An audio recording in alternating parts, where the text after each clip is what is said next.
I'll make it tie together in just a minute. But in the meantime, I'm sure you get the bearing again. So last week, if you weren't here, was the fifth Sunday, which means that I did a Q&A session where you got to ask questions. And boy, there were some really good questions last week. I had a lot of fun. I hope you did too. I think you did, because we went until like real late. Nobody said it was late, so that was good. But Ross asked a question about affirmation and denial, and that really got me thinking.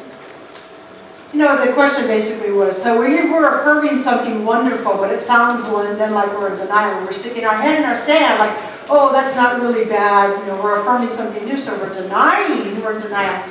No. We're always shooting for the highest ideal. And I'll come back to that. But here's what part of my answer to Ross was. I said, you know, every week I'm trying to teach the same principle, and it can be really complicated sometimes, and it can be really simple sometimes. And so if I was to give it the elevator speech and put it into 3 sentences, it was this. God, or the one mind, is all there is. We have access to this through our mind, so think better thoughts. That's it. Pass the offering plate.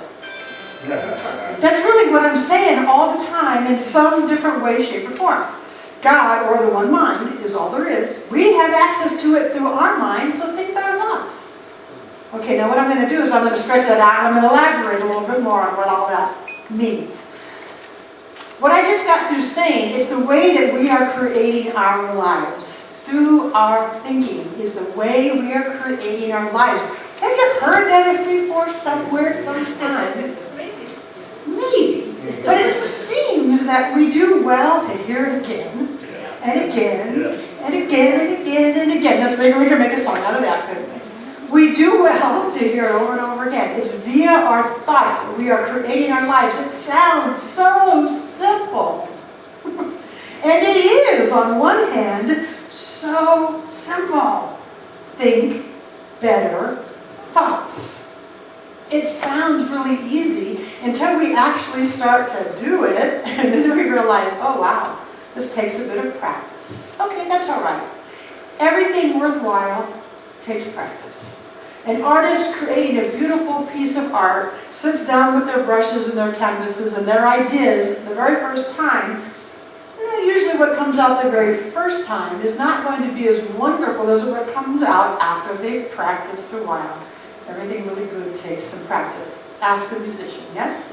He didn't sit down on the piano one day and just start doing that the very first time. Because I don't think so. It takes a lot of practice. That's all right. The way you become a good musician is you learn where middle C is. And then you learn, what your keys are. Fine. With practice, nothing wrong with practicing. Think better thoughts takes practice. Now, let me say that the reason that this even works at all is a really big part of this teaching. The reason that thinking better thoughts works at all is because every possibility is already existent in the one mind. Every possibility is already existent in the one mind. For us, one mind is a synonym for God. The one mind, the one source, everything already exists. Just take that in for a minute. Everything that we now work with, that we interact with on a daily basis, was once not here. It existed in possibility. So everything is already possible in that one mind. Intelligence cannot emerge from a principle which does not contain the inherent possibility of intelligence. I can fill in lots of blanks. Abundance cannot emerge from a principle which does not contain the inherent possibility of abundance. There you can see it. Love cannot emerge from a principle which does not contain the inherent possibility of intelligence. Perfection, see the little purple arrow, all those words under that blank. Perfection cannot emerge from a principle which does not contain the inherent possibility of intelligence. In other words, it does contain that. Love, abundance, perfection, or any etc. we can put in there must already be possible. Just ponder that. That, when you really stop to think, electricity cannot emerge from a principle which does not contain the inherent possibility of electricity. Did Moses know that? No. Did Jesus know that? No. Jesus knew nothing about electricity. He knew about oil lamps. He did not know about electricity.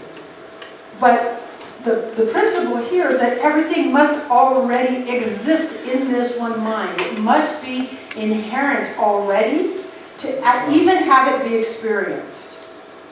That's really big thinking. So I hope you just went with your mind and made it a bigger container. Because what happens is we forget that and we think, oh, that'll never happen. Because we forget that everything must already be inherently possible in the realm of potentiality, in the realm of the one mind. Whether you're with me or not, I'm moving on.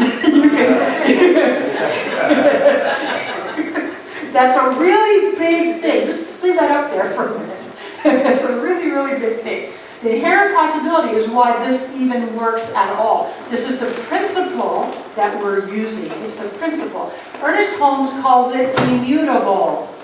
Immutable means it's not changeable. It is unchanging. It works this way, period. And guess what? It works this way whether you believe it or not. Whoa, it's an immutable principle. But sometimes what we'd rather do is sing the blues. We would rather wallow in our stuff than remember that we work with an immutable principle. I will be the first to admit, so you can just get off your own back if any of this comes up, I will be the first to admit that sometimes I do it too. Sometimes I find myself saying, well, I just want to be pissed off right now, so don't try to change my mind. Right? Okay, fair enough. Because at least once you realize it, you can laugh a little, lighten up a little, and say, okay, if I want to feel like a victim, that's my prerogative. That's a choice I get to have. If I want to wallow in the blues when the dollar bills are falling out of the sky, that's my choice. Therein lies the parody of the song. We can choose to feel like a victim. We can choose to be angry. We can choose all kinds of things if we want to, or we can choose to think better thoughts so that we have a better experience. Okay? So we already have right now this idea that everything is already inherently possible in the one mind. Tie those things together. Inherent possibility in the one mind. We have access to it through our mind. Now let me go right now to Ernest Holmes in this little book called This Thing Called You. He says the greatest adventure of your life lies in your conscious use of this power. If you wish it to pour out through your thought in any direction you wish, you must use it consciously. You do not pray this power into existence. Now listen. Your use of it is not a prayer to the power, but a recognition of it. Oh, you see? You have access to it through your mind. It's your recognition of what? Of something that already exists. Oh, I just love this. I just get so excited. I'm just having my own little fun party here. Your use of it is not a prayer to the power, but a recognition of it. All right, there's one mind. Everything must be inherently possible in this one mind already. We must recognize it as such. So if I want love, I must recognize the power of love is already here. If I want abundance, I must recognize that the power of abundance is already here. It's already inherently possible, or we couldn't experience any of it. It's already inherently possible. We get to choose. That's the principle that we're working with. The recognition of the principle then becomes the last piece. Think better thoughts. Now there comes our practice. We can take that away now. So there's the principle and there's the practice. The principle is what I've just been talking about. The practice is the rest of it. Think better thoughts. This is our practice. Our founder of this whole organization called Centers for Spiritual Living, which is way bigger than just Harmony Center.